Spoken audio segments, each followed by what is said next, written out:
Here's 10 real estate exam questions you need to know.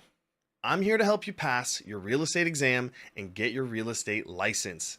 Let's get that real estate career started. In this video, I'm going to go over 10 questions. I'm going to go over the concept and I'm going to give you the answer. Subscribe if you want more real estate exam questions and tips on how to start a successful real estate career. All right, let's dive straight into this. So number one, an appraiser was hired by Whitney to appraise DuPont's property. With whom does the appraisers discuss their findings? A, Whitney. B, DuPont. C, any lender interested in the property. D, Mr. DuPont's attorney. So Whitney is the one who hired the appraiser, so that appraiser can share the contents of the appraisal report with Whitney or anyone Whitney decides. The answer is A, Whitney, the person that hired the appraiser. Question number two, why is the replacement cost appraisal approach generally easier to apply to a new property than an old property? A, historic costs are hard to obtain and verify for older properties. B, it is difficult to value the land on which the property is situated. C, depreciation is more difficult to estimate on an older property. D, different building codes may have been in effect when an older property was built. So replacement cost appraisal approach basically just looks at how much does it cost to rebuild the building. And so the answer here would be C, depreciation is more difficult to estimate on an older property. So let's walk through this one. A new property requires no adjustment for depreciation. Under the replacement cost approach, the appraiser determines the dollar amount required to replace an improvement at its current cost. So as the property gets older, the amount of depreciation is greater. The effective age of a property, which is what depreciation is based on, is affected by remodeling and maintenance unique to each property. So the replacement cost appraisal approach is usually significantly easier to apply to a new property rather than old properties. Answer is C. Depreciation is more difficult to estimate on an older property. Question number three. What is not essential to the creation of an agency relationship? A, agreement to pay consideration. B, competency of the principal. C, consent of the principal. D, a fiduciary relationship. Before I go on, I want you to just make note here. Make sure you read the questions carefully. What is not essential? Right? This one is a not question. So agency is not necessarily a matter of compensation. Agency relationship between a client and an agent exists whether or not the transaction closes and the agent receives a fee. So it doesn't matter if someone gets paid or not, you can still have an agency relationship. So the answer for this one is A, agreement to pay consideration. Question number four. When a broker represents only a buyer in the sale of real estate, this is referred to as A, single agency. B, implied agency. C, dual agency. D, general agency. So an agent may only be a single agent, aka representing one party in a transaction, or a dual agent representing both parties in a transaction.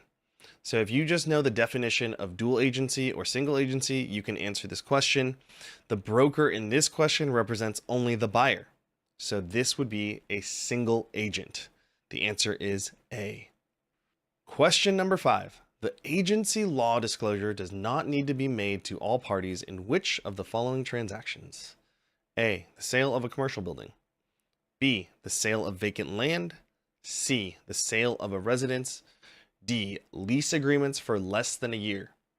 So with this one, if you understand what the agency law disclosure is, you would know that it's not required for leases of less than 1 year. The answer is D. We're going to take a quick break from those first 5 questions. If you thought this video was helpful so far, please give it a thumbs up. Okay, let's dive back in. Let's finish up these other 5. Question number 6. Agency disclosure is handled in the following sequential steps. A. Disclose, confirm, elect. B. Confirm, elect, disclose. C. Disclose, elect, disclose. D. Disclose, elect, confirm. So if you understand the definition of disclose, elect, and confirm, this one you should be able to answer. Agency relationships are first disclosed, then the agent elects what that relationship will be, and finally they confirm that choice with all participants involved in the transaction. The answer is D. Disclose, elect, confirm. Question number 7. What is an example of a real estate advertisement that is clearly misleading? A. Advertising implying a specific yield different from the stated interest rate. B. Advertising without stating the sales price. C. Advertising which includes a map incorrectly indicating the property is close to area amenities. D. Advertising which accidentally misspells the broker's firm name. So for this one, the map that incorrectly indicates a property is close to area amenities, these people are 100% sure of where the location the property is, but they are misleading because they put a map that's incorrect.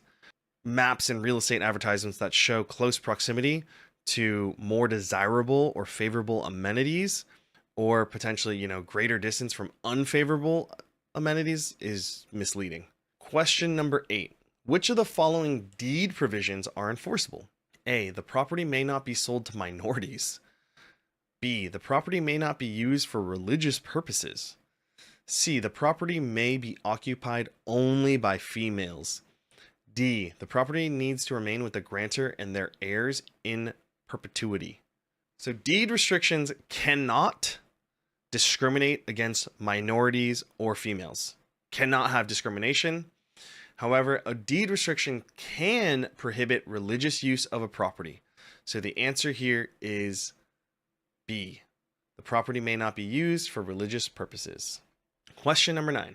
Which of the following will not terminate an agency relationship? So this is not necessarily a question, right? Because if you know the definition of estoppel, the definition is the principle that prevents a person from asserting something contrary to what is implied by previous actions or statements. So that will not terminate a relationship. The answer is C, estoppel. So if you understand what creates an agency relationship and what terminates an agency relationship, you would know that A, mutual consent, B, death of the agent or seller, and D, destruction of the property. All three of those things terminate an agency relationship. Question number 10. Appurtenances, say that 10 times fast. Appurtenances go with the land. Which of the following is not an appurtenance? So appurtenances, if you know what the definition is, they run with the land, are transferred with it on its sale. So in this one, a trade fixture does not run with the land. It belongs to a commercial tenant, and a trade fixture will be removed at the end of their tenancy. So the answer for this one is D, a trade fixture. Keep in mind, this is another not question. So make sure when you're taking the test, you're reading these questions very careful. Which of the following is not in appurtenance? The answer is D, trade fixture. That's going to go with the tenant when they leave. So I thought this was a really good question. And so I'm actually giving you an 11th question, a bonus question. So let's go through this one as well. Marta City built a new park in her neighborhood. This may result in A, special assessment. B, general assessment. C, tax rate increase. D, income tax increase. So in this specific question, Marta City built a new park within a specific neighborhood. If the assessment is made for the cost to build and or maintain the park, it would just apply to the owners of property in that neighborhood as a special assessment. It's not going to be a general assessment. It's not going to be a tax rate increase, and it's not going to be an income tax increase. The answer is A, a special assessment. I hope you found those questions helpful. I hope you see them on your exam and you know the answer for them. Do me a huge favor and spread the joy. Drop a comment after you pass your real estate exam and get your real estate license.